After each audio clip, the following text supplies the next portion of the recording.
केंद्रीय कृषि कानूनों के खिलाफ गणतंत्र दिवस पर किसानों की ओर से प्रस्तावित ट्रैक्टर रैली के मामले में दिल्ली पुलिस और किसान संगठनों के बीच आज हुई दूसरे चरण की बातचीत बेनतीजा रही।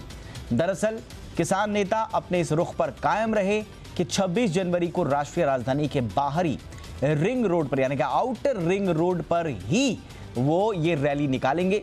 किसानों के मुताबिक पुलिस चाहती थी कि किसान अपनी ट्रैक्टर रैली दिल्ली के बाहर निकालें, जो मुमकिन ही नहीं है, यानी कि किसान अपनी बात पर अड़े हुए हैं।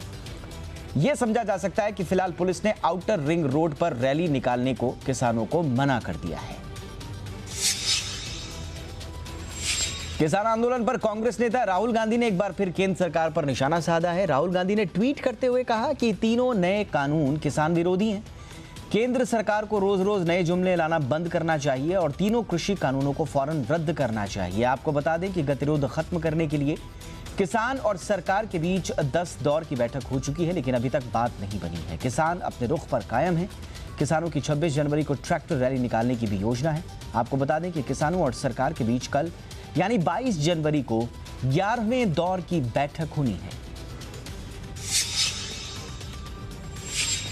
सुप्रीम कोर्ट की ओर से बनाई गई कमेटी की आज बैठक हुई। बैठक में समिति के सदस्यों के साथ कई कृषि संगठनों के प्रतिनिधियों ने बातचीत की।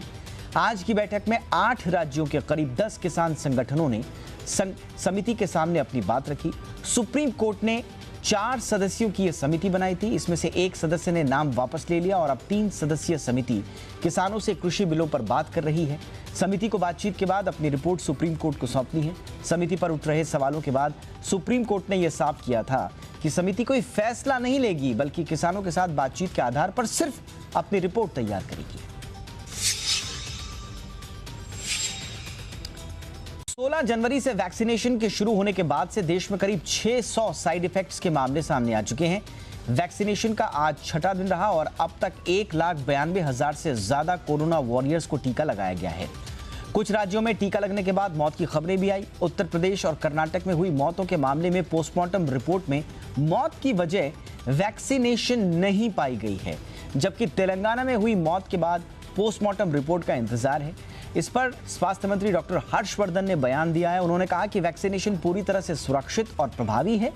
जो भी साइड इफेक्ट्स हैं, जो मामले आ रहे हैं, वो बहुत सामान्य हैं।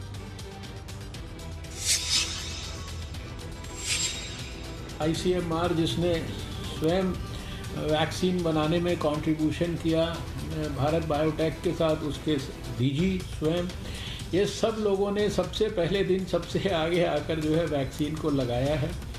किसी को कोई तकलीफ नहीं हुई है, वैक्सीन लगाकर अपने दफ्तर में जाकर काम करना शुरू कर दिया है। तो ये संदेश बड़ा स्पष्ट है देश के लोगों को कि वैक्सीन पूरी तरह से सेफ है और इफेक्टिव है। वैक्सीनेशन के दूसरे चरण में प्रधानमंत्री नरेंद्र मोदी और सभी मुख्यमंत्री भी कोरोना का टीका लगेंगे। दूसरे चरण में 50 साल से ज्यादा उम्र के व्यक्तियों को वैक्सीन लगाई जाएगी। वैक्सीन को लेकर मुख्यमंत्रियों की बैठक में पीएम मोदी ने कहा था कि घबराने की जरूरत नहीं है। दूसरे फेज में सभी को टीका लगाया जाएगा जो भी 50 साल से ऊपर होंगे। ऐसे में सभी सांसद और विधायक जो 50 के ऊपर हैं, उन्हें दूसरे चरण में कोरोना का वैक्सीन लगाया जाएगा। आपको बता दें कि देश में अभी कोरोना वैक्सीनेशन का पहला फेज चल रहा है, जिसके तहत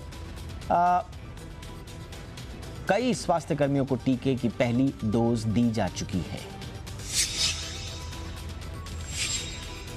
कोविशील्ड वैक्सीन बनाने वाली company serum institute of India की नई बिल्डिंग में आग लग गई। आग बिल्डिंग के 4थे और 5वें फ्लोर पर लगी।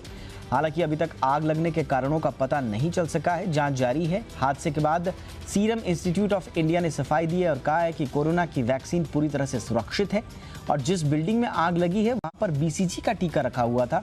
दमकल विभाग ने आग पर को तो काबू पा लिया है, लेकिन महाराष्ट्र के स्वास्थ्य मंत्रालय के मुताबिक इस हादसे में 5 लोगों की मौत भी हो गई है।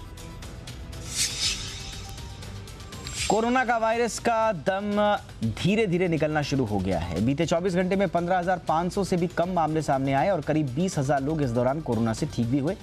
इसके बाद कोरोना से ठीक होने वालों की कुल संख्या 1,02,65,000 से ज्यादा हो गई है। हालांकि इस दौरान 59 लोगों की कोरोना के कारण जान भी गई है 24 घंटे में और करीब 48,000 लोगों का अब भी देश के अलग अलग अस्पतालों में इलाज चल रहा है।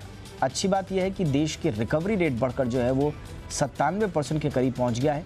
कोरोना से मृत्यु दर लगातार 1.5% के आसपास अब बनी हुई है।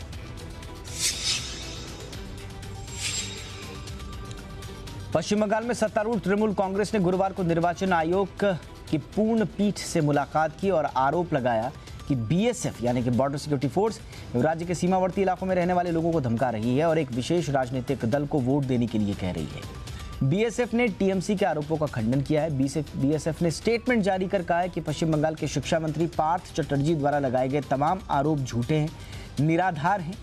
स्टेटमेंट में बीएसएफ ने कहा है कि बीएसएफ एक पेशेवर बॉर्डर गार्डिंग फोर्स है जो पूरी ईमानदारी और समर्पण के साथ देश की अंतर्राष्ट्रीय सीमाओं की रक्षा करती है। हमने अवैध घुसपैठ और तस्करी पर सक्रिय रूप से जांच की है और ऐसी गतिविधियों में शामिल अपराधियों को पकड़ा है।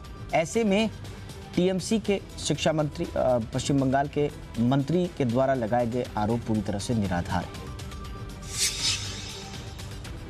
गणतंत्र दिवस पर होने वाली परेड और 23 जनवरी की फुल ड्रेस रिहर्सल को लेकर दिल्ली पुलिस ने ट्रैफिक एडवाइजरी जारी की है। इस साल कोरोना वायरस महामारी के कारण परेड का रूट छोटा किया गया है, साथ ही सुरक्षा के कड़े इंतजाम भी किए गए हैं।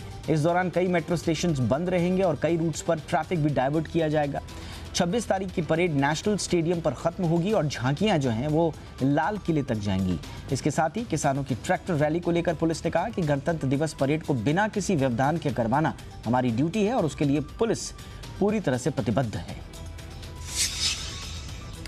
गणतंत्र दिवस से ठीक पहले पाकिस्तान भारत में ज्यादा से ज्यादा आतंकी घुसपैठ कराने की फिराक में है। जांच एजेंसियों के मुताबिक पाकिस्तान ने जम्मू के सांबा कठुआ में सटी हुई एक सीमा पर लॉन्चिंग पैड एक्टिव किए हैं, जहां पर 150 से 200 पूरी तरह से ट्रेन किए हुए आतंकी भारत में घुसने की ताक में बैठे हुए हैं। वहीं पहाड़ों पर हो रही बर्फबारी और ठंड ने सीमा पर जवानों की मुश्किलें बढ़ा दी हैं। कोहरे की वजह से जवानों को सीमा पर पहरेदारी करने में खासी परेशानी आ रही है और इसी बात का फायदा पाकिस्तान उठाने के फिराक में है, लेकिन सेना पूरी तरह से मुस्तैद है।